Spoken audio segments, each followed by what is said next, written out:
பேச்சை கேட்க வர்றவன் வந்து மேடைக்கு கீழே உட்காந்துட்டு மைக்கு கிட்ட உட்காந்து கேட்பான். இது வேடிக்கை பார்க்க வர்ற கூட்டம்.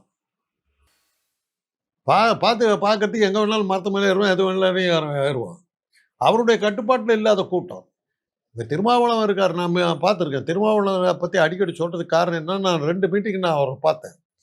வேலூர் நடந்த ஒரு மீட்டிங்கில் அவங்க அவங்க கூட்டம் வந்து பயங்கரமாக சத்தம் போட்டுட்டு இருந்தாங்க. மேடை ஏறினாரு, வாய் அப்படின்னாரு. பின் ட்ராப் சைலன்ஸுங்கிறாங்க அந்த அளவுக்கு.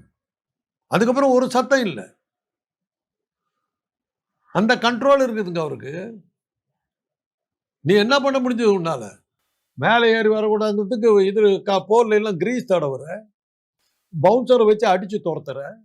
உன் பேச்சை கேட்க மாட்டேங்கிறான். உன் பேச்சை கேட்க வரல, உன்னை பார்க்க வர்றான், உன்னை தொடர்றதுக்கு வர்றான். இல்லை, அவங்களெல்லாம் படிப்படியாக அரசியல் படுத்திக்கிட்டு இருக்கோம். அது ஒரு 5-6 வருஷத்துல நடந்துடும். 8 மாசத்துல தேர்தல் வரப்போகுதுல்ல, அதை பத்தி யாருக்கு என்ன? நீங்க தான் இந்த ஸ்பீட்ல போனீங்கன்னா இன்னும் ஒரு 5-6 வருஷத்துல எல்லாம் செட்டில் ஆயிடும். கலைஞர் அவருடைய மண்ணில் வந்து பிரச்சாரம் பண்றாரு, திருவாரூர்ல பிரச்சாரம் பண்றாரு. இது ஒரு அடுத்த கட்ட அரசியல் நகர்வு, ஒரு அரசியல் ஆட்டத்தை வந்து விஜய் தொடங்கியிருக்காரு. அவருடைய அரசியல் நகர்வுகள் வந்து உன்னிப்பா கவனிக்கப்படுது தமிழக அரசியல் களத்துல அப்படின்னு சொல்றாங்க. அதாவது அவருக்கே தெரியாத விஷயம்லாம் நீங்க சொல்லிட்டு இருக்கிறீங்க. அவருக்கு திருவாரூர் வந்து கலைஞரோட ஊருங்கிறதே தெரிஞ்சிருக்காது. போய் சொல்லுங்க, இதில் தாங்க கலைஞர் திருக்கோளைங்கிற ஊரில் தான் அவர் பிறந்தாரு அப்படிங்கிறத சொல்லுங்க. முதல்ல கலைஞர் யாருங்கிறத சொல்லிட்டு அப்புறம் இதெல்லாம் சொல்லுங்க. அவருக்கு அதெல்லாம் தெரிஞ்சிருக்கும் வேணுமோ. டெலிபிராம்டர் என்ன வருது அதுதாங்க அவர் பேச போறாரு. அது கலைஞர் ஊருங்கிறது அவருக்கு தெரிஞ்சிருக்காரு. நீங்க சொல்லிதான் அதெல்லாம் இது பண்ணுங்க. நீங்க கொடுக்குற உருவகம் தானே அவருக்கு. விளம்பர ஏஜென்ட்டா இந்த டிஜிட்டல் மீடியா தானே போயிட்டு இருக்கு. இல்ல, நடிச்சிட்டு இருந்த போதே வந்து அரசியல் கருத்துக்களை, அரசியல் சார்ந்த இப்போ நீட் தேர்வுல மரணமடைந்த அனிதாவை போய் பார்த்தாரு. தூத்துக்குடி ஸ்டெர்லைட் துப்பாக்கி சூடப்போ அங்கேயே நேர்ல போனாரு. அங்க எங்க போனாரு அவரு? இது ஒரு புது கதை ஒண்ணு விட்டுக்கிட்டு இருக்கிறீங்க.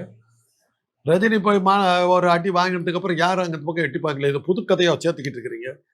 என்ன இந்த எம்ஜிஆர் ஆளுங்க எல்லாம் என்ன பண்ணுவாங்கன்னா, அண்ணா, கலைஞர், பெரியார் எல்லாம் உட்காந்து பேசிக்கிட்டு இருக்கிற ஒரு போட்டோவில் எம்ஜிஆர் இருக்கிற மாதிரி ஒரு போட்டோ போட்டாங்க. கொஞ்சமாவது புத்தி வேணாம். அண்ணா உயிரோடு இருந்தோடு எம்ஜிஆர் தொப்பி போட்டதில்லை. அண்ணா கூட உட்காந்துருக்கிற போட்டோவில் தொப்பியோட உட்காந்துருக்காரு. இடைச்சேர்கள் நல்லா தெரியுது. அதே மாதிரி கலைமாணவர் சேலை திறப்பு விழாவில் அண்ணா தான் இது பண்ணுறாரு. எம்ஜிஆர் நிற்கிற மாதிரி சேர்த்து விட்டானுங்க. இப்போ நீங்கள் சொல்கிறீங்க ஸ்டெர்லைட் ஆலைக்கு வந்து விஜய் போனார். எப்போ போனார் அவர்? போனதுக்கு ஆதாரம் காட்டுங்க பார்க்கலாம். இல்லை, அந்த அளக்கிறதுக்கு ஒரு லிமிட் வேணும். ரஜினியை போய் மாட்டிட்டு முடிச்சுட்டாருங்க.